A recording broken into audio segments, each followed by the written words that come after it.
जय हिंद साथियों, कैसे हैं आप सब। स्वागत है आपका एक बार फिर आपके अपने YouTube channel Shri Shyam classes. जी हाँ साथियों, आज अपन बात करने वाले हैं आपके शैक्षिक परिदृश्य के जो शिक्षण अधिगम के नवाचार है। नवाचार का मतलब है नए परिवर्तन करके बच्चों को सिखाना। कुछ ऐसे नवाचार है जो कोरोना से पहले लागू हुए, कुछ कोरोना के समय लागू हुए, कुछ नवाचार ऐसे जो कोरोना के बाद भी लागू हुए। तो आज अपन पढ़ने वाले साथियों हवा महल कार्यक्रम के बारे में। कल अपन ने एक स्माइल कार्यक्रम के बारे में पढ़ा था, और वो वीडियो साथियों पूरी की पूरी प्लेलिस्ट बना रहे हैं अपन, पूरी की पूरी प्लेलिस्ट बना रहे हैं जिसमें अपन ने नाम दिया है शैक्षिक परिदृश्य, रेट मैन शैक्षिक परिदृश्य। उसके अंदर ये छोटे छोटे क्लास है, कोई 10 मिनट की, कोई 15 मिनट की, कोई 5 मिनट की रहेगी।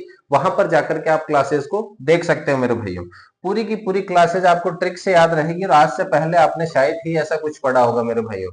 ध्यान देना, पूरी की पूरी शैक्षिक परिदृश्य आपको करवाई जाएगी, चाहे वो शिक्षा के नवाचार हो, चाहे जितनी भी योजनाएं हो वो हो, आईसीटी हो, आपके साइको हो। तो ये सब छोटी छोटी क्लासेस के रूप में आपको देखने को मिलेगी मेरे भाइयों। सबसे पहले देखिएगा हवा महल।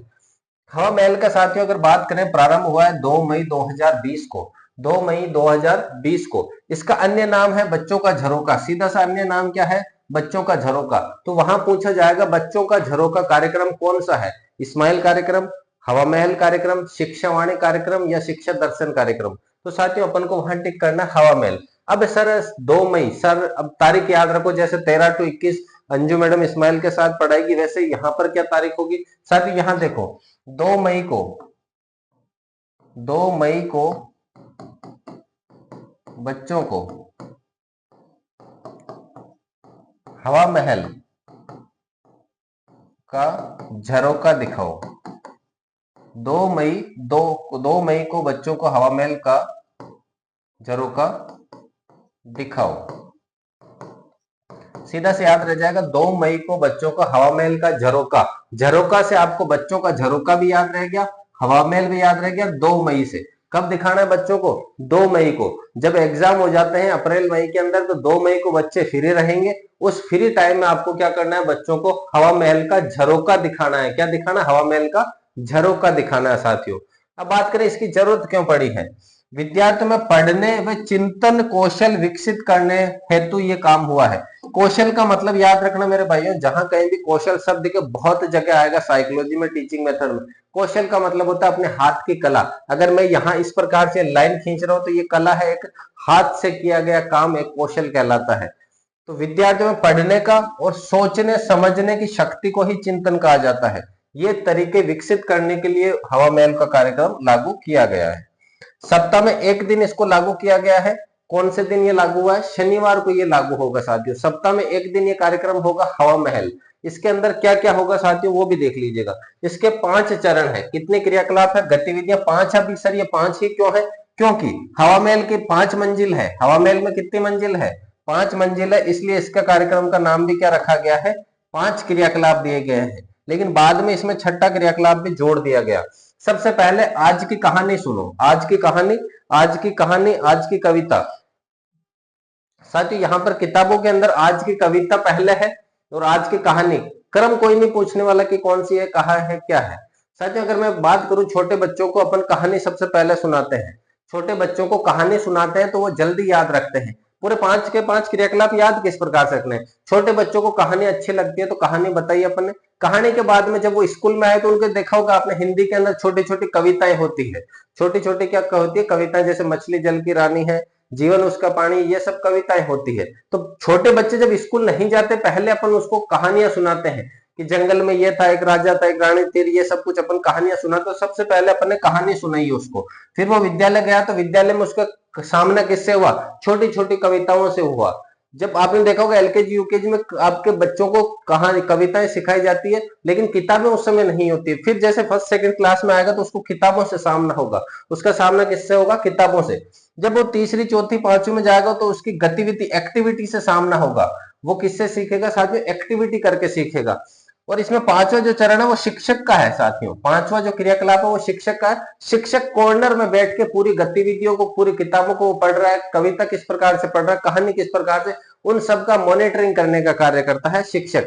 शिक्षक कॉर्नर में बैठ के पूरा का पूरा क्या करेगा मेरे भाइयों? मॉनिटरिंग करेगा उसकी।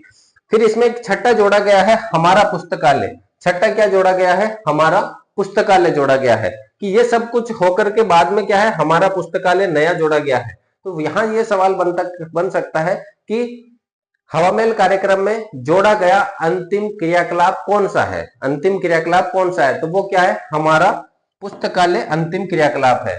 हवामहल ये जो आपके शुरू के 4 चरण है ना मेरे भाइयों, 5वां तो शिक्षक का है, ये शुरू के चारों की, चाहे कहानी की बात हो, चाहे कविता की हो, चाहे गतिविधि की, चाहे एक्टिविटी की, ये 3 से 14 वर्ष के बच्चों के लिए है, 3 से 14 वर्ष के बच्चों के लिए है। हवामहल कार्यक्रम किसके द्वारा संचालित होता है, RSCERT उदयपुर के द्वारा यह संचालित होता है। साथियों एक बार फटाफट वापस देख लीजिए, बस इतना ही है। हवामहल 2 मई 2020 को बच्चों को हवामहल का झरोका दिखाना है। 2 मई 2020 को बच्चों को क्या करना है, हवामहल का झरोका दिखाना है। बच्चों का झरोका इसका अन्य नाम है। विद्यार्थियों पढ़ने और चिंतन की जो विकसित करना है कौशल, उसके बारे में कौन से दिन चलता है, यह शनिवार को चलता है। कहानी, बच्चों को सबसे पहले स्कूल नहीं गया उससे पहले अपने कहानी सुनाई। कहा जब वो स्कूल गया तो उसको मछली जल की रानी कविता सुनाई, फिर उसका सामना किताब से हुआ, फिर उसका सामना गतिविधि से हुआ, फिर 5वां जो है शिक्षक कॉर्नर में बैठकर देखेगा, और 6ठा जो नया जोड़ा है हमारा पुस्तकालय 6 के 6। अब ये 5 ही क्यों रखे थे, क्योंकि इसमें हवामहल में भी कितने मंजिल है, 5 मंजिल है। ये कार्यक्रम संचालित कौन करता है, RSCERT उदयपुर करता है। साथ ही उम्मीद है पूरी की पूरी क्लास अच्छे से समझ आई होगी। तो एक प्रश्न है इसी में से कि हवामहल कार्यक्रम, हवामहल कार्यक्रम कौन से दिन मनाया जाता है, कौन से दिन मनाया जाता है। तो इसका राइट आंसर आपको कमेंट करना है। दूसरा है हवामहल कार्यक्रम, हवामहल कार्यक्रम किसके द्वारा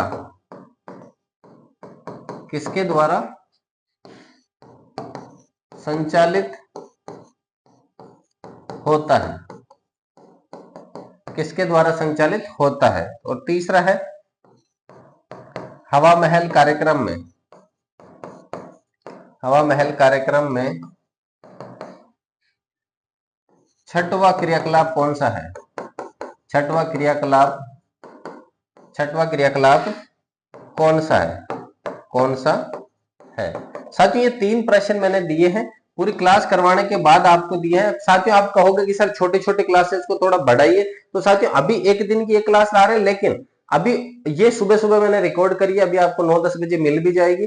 लेकिन अब मेरी कोशिश रहेगी कि 12 बजे एक क्लास डाल दूं 5-10 मिनट की, फिर 2-3 बजे एक क्लास डाल दूं, फिर शाम तक एक क्लास डाल दूं। इस प्रकार से 3 से 4 क्लासेस रेगुलर डालने की अपनी रहेगा नियम। साथियों अभी अपन ने सिर्फ हवामहल रिकॉर्ड करा और आपको डाल रहे हैं। अब ये भी नहीं कि मैं हवामहल के साथ साथ शिक्षा वाणी, शिक्षा दर्शन 10-15 एक साथ रिकॉर्ड कर लूं, फिर वो क्लास 1-1.5 घंटे की हो जाएगी, तो समझने में भी दिक्कत आएगी। छोटी छोटी क्लासें आपको पढ़ने का भी मन करता है, और नोट्स बनाने की जरूरत नहीं है। साथियों सीधा सीधा आपको टेलीग्राम पर इसकी पीपीटी बनाकर तैयार मिल जाएगी मेरे भाइयों। तो मिलते हैं अगली क्लास में, तब तक के लिए जय हिंद, वंदे मातरम।